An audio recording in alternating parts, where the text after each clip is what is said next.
kila siku mbaba. Pengine labda tumesoma wote, tume college, university, unajua zile. Lakini hapa katikati tukapotezana kidogo.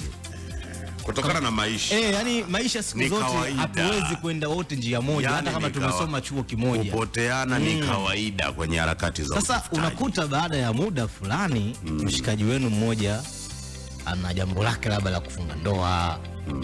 Amepata labda sherehe fulani kubwa ambayo pengine angekupigia simu hii moja, taarifa yake ingetosha sana wewe kukupa umuhimu wa kufika eneo la tukio.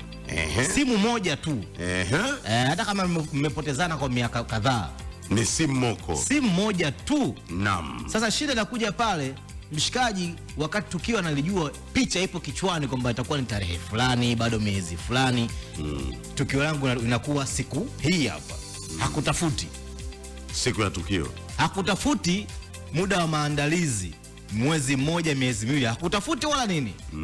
Inafika bado wiki moja ndo anakupigia simu, bwana mbaba bwana muda mrefu hatujakutana mimi na wewe, lakini wiki hii mimi na jambo langu, mchango 150,000. Anakukurupua.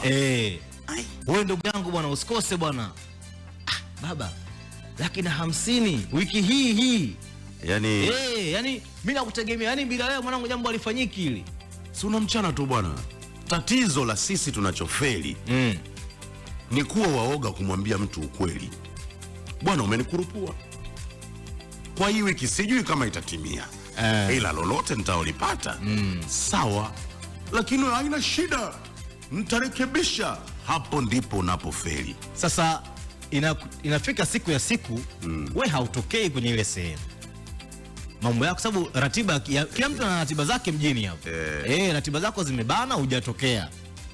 Anaanza kuunganisha matukio. Mimi ndo maana nilimkataa, unajua huyu jamani mnafiki, unajua huyu jamaa huyu majina kibao anaanza kukupa pale. Huyo sio mwanao. Huyo sio mwanao.